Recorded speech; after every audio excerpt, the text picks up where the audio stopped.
Tu aurais quoi comme conseil à donner aux recruteurs justement pour avoir une posture qui permet d'évaluer de manière cohérente et correcte les candidats par rapport à ça, les mettre dans de bonnes conditions finalement? Là, en fait, il n'y a pas 36 solutions côté recruteur. En fait, il faut savoir exactement quelles informations on doit chercher et quelles compétences on va chercher à évaluer. Compétences qui, du coup, sont rattachées aux critères qu'on a définis en amont pour arriver à la fin de l'entretien et se dire, OK, est-ce que cette personne colle ou ne colle pas avec le brief, quoi. Ok, donc ça tu le verbalises finalement. Du coup, tu mets dans des conditions qui sont bonnes et qui sont saines. Et je sais que vous posez aussi la question d'envoyer potentiellement les questions quelques minutes avant l'entretien pour avoir cet effet un peu déstressant, parce que l'idée n'est pas de travailler les questions et de réfléchir dessus, simplement d'avoir ce côté icebreaker, de se dire je sais quelles questions vont m'être posées, je sais à quoi elles sont relatives puisqu'on va mettre les compétences qui sont évaluées. Et ça permet aussi cette notion de déstresser les candidats et d'avoir un échange qui est déjà beaucoup plus professionnel au final. Oui, absolument, parce qu'en fait, qu'est-ce qui stresse les candidats finalement, c'est l'inconnu, c'est le fait de ne pas savoir sur quoi ils vont être évalués, de ne pas savoir comment ça va se passer, de quoi on va leur parler. Ouais. Du coup, l'idée, c'est vraiment de leur passer un max d'infos en amont pour qu'ils puissent se projeter dans le moment de l'échange et surtout de leur dire de manière très transparente sur quoi ils vont être évalués et comment ils vont être évalués. Donc ça passe par qui ils vont rencontrer, les sujets qu'on va aborder, le style de questions qu'on va poser. Et c'est vrai qu'à l'école du recrutement, on recommande d'envoyer les questions à l'avance, simplement pour que les personnes aient le temps de se projeter, de réfléchir à ce qu'elles vont répondre, puisque du coup, dans la méthode de l'entretien comportemental structuré qu'on recommande, les questions sont du style racontez-moi une fois où vous avez mis en place je sais pas quoi, un changement. Et l'idée, en fait, c'est que si tu prends la personne à froid en lui disant raconte-moi une fois où, du coup, t'es un peu t'es en mode ok, panique à bord, il faut que je me souvienne, enfin, faut que je trouve un truc intelligent. Déjà, à tu me raconter. demandes ce que j'ai mangé hier, je sais pas. T'as mangé quoi hier, Oriane? J'étais en train de réfléchir là juste à ce que j'avais pris au resto italien ce midi. Calzone, elle était très bonne aussi, mais T'as vu, c'est dur, hein. c'est hyper dur. Mais Alors... cette sensation-là, c'est littéralement ce que doit ressentir n'importe quel candidat sur une question à laquelle il s'attendait pas, quoi. Mais complètement. Alors que si en brief, on s'était dit ok, on va parler du repas de midi et je me dirais ok, du coup, je peux réfléchir à qu'est-ce que j'ai mangé. Ok, calzone, café au lait, c'est cool. Ce qui est le cas sur les questions d'icebreaking qu'on a fait avant, on te les avait envoyées avant et nous, on avait les réponses. Hein. Pour les gens, ils ont l'impression que c'était du naturel, pas du tout. Hein. Mais oui, voilà, effectivement. Ouais. C'était scripté.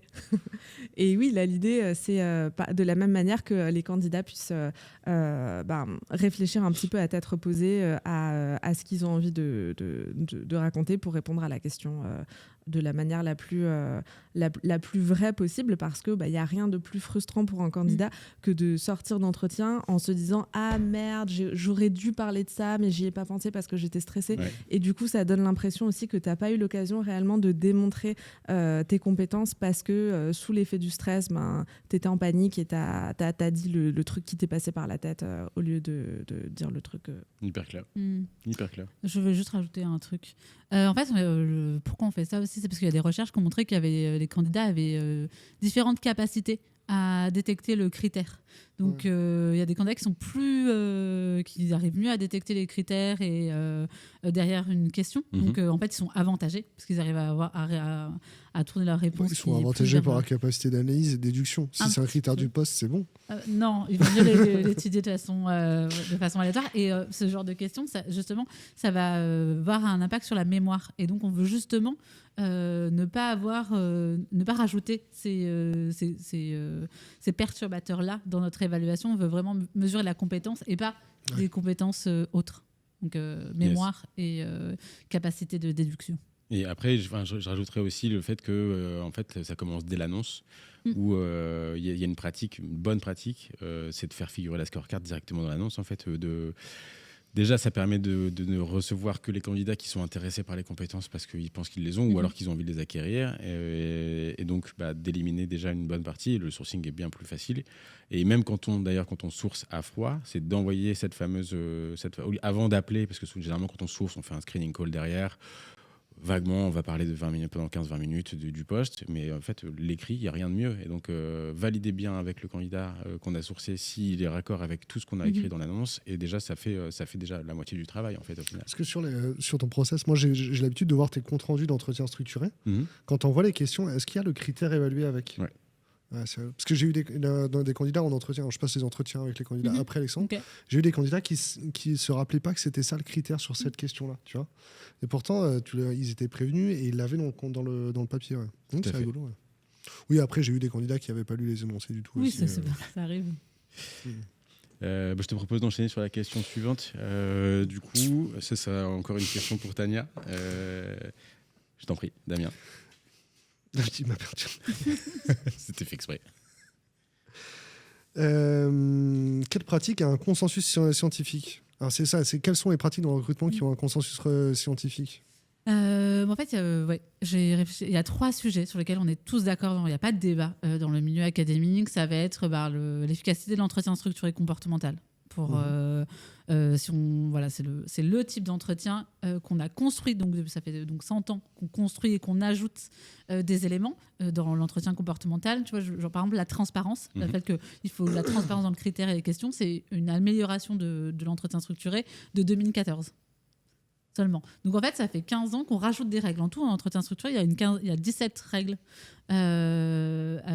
qui permettent de structurer et de limiter les biais, parce que c'est aussi ça notre objectif. Bien sûr. Donc ça, on est totalement d'accord que d'utiliser plus ou moins ces 17 règles, ça va te permettre d'avoir une évaluation plus objective et fiable. Donc ça, c'est un des premiers points communs. Le deuxième, ça va être les échantillons de travail, les études de cas, plus tu demandes à un candidat tu utilises une méthode d'évaluation qui est reliée au poste qu'il devra faire, et notamment aux tâches. Plus c'est proche de ce que je vais devoir vraiment faire tous les jours, plus on peut prédire sa capacité à faire cette tâche, parce que ça ressemble, et plus ça sera aussi juste pour les candidats. C'est-à-dire qu'ils voient bien le lien entre la méthode et le poste. Donc les cas pratiques, c'est cool. Ouais. Ok. Si c'est relié au poste. Si c'est assez proche. J'essaie d'imaginer les cas pratiques qui n'ont rien à voir avec le poste. Et on en parlait j'imagine, dans le train, par exemple. C'est pour ça potentiellement que vos candidats dev sont moins fans de coding game. Enfin, je ne sais pas si je peux citer, mais oui, coding game, c'est ok. Ben non, en plus, c'est un nom commun. Hein, c'est pas... Ok, c'est pas la société. Okay. Mais la société coding game existe, mais ils utilisent un nom commun, donc dans l'absolu, il n'y a pas que eux, quoi.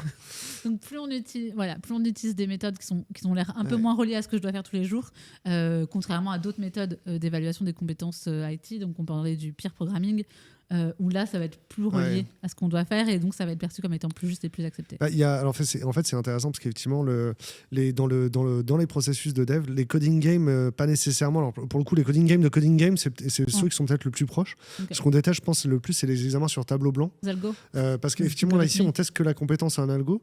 Et enfin moi à l'école je l'ai vu, j'ai eu un cours vraiment sur ces 1% de toute ma formation sur évaluer la complexité d'un algo en log de n, etc. Alors ça va très vite, mais en vrai 95% des gens ils font pas ce cours là déjà. Et puis alors c'est vrai que ça sert à rien quand on fait du JavaScript. Okay. C'est vraiment ça ne sert à rien. Et pourtant c'est la première qu'on évalue, et c'est celle qui sert à discriminer les candidats, alors que c'est pas une compétence qui est requise sur le poste le plus souvent.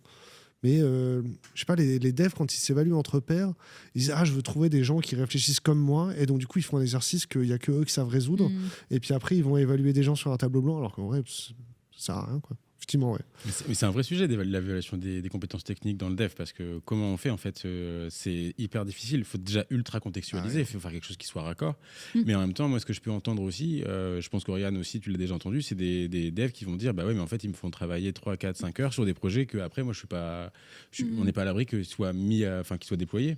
Donc il y a toujours cette frustration-là aussi. C'est-à-dire que si je devais travailler sur ma code base, sur ma base de code, et que ça ressemble à une situation réelle, je suis probablement en train de faire du travail gratuit, et ça effectivement c'est interdit. Mais en même temps, si je te fais faire un pet project qui ressemble, où il n'y a pas tout le legacy de mon texte, de mon entreprise, c'est pas réel, quoi. Donc effectivement, même nous, quand on teste les devs, on leur demande de faire des petits projets où ils réutilisent notre techno.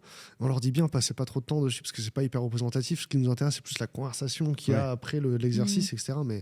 Et encore là, une fois, tu vois, quand tu dis, on va débriefer ton exercice de code ensemble, et si les critères ils sont pas clairs, les évaluateurs sont souvent pas formés, et en fait, à la fin, on se retrouve à faire que dans le dev, je trouve que l'évaluation par les pairs, tu sais, il y a des boîtes de dev où ils disent en fait, faut que tu rencontres 6 devs de la boîte, et s'ils sont tous d'accord pour te recruter, c'est que c'est un bon dev. Mais en vrai, c'est en général, du coup, c'est des boîtes où il y a que des centraliens. Et c'est bon, vous avez eu 2-3 noms de boîtes qui sont venus spontanément ou pas? De quoi? Oui, de ouf. De ouf. Non, voilà. Et du coup, en vrai, quand on me dit évaluation par les pairs, on fait un process, tu dois raconter 5 personnes qui ont le même job que toi, et si tout le monde est voyant vert, c'est qu'il n'y a pas de voyant rouge. Je fais non, c'est un des pires process en fait. Et c'est dur de challenger cet acquis-là. Comme pour l'entretien, en fait, il faut avoir une grille d'évaluation très claire. Qu'est-ce que je cherche à mesurer?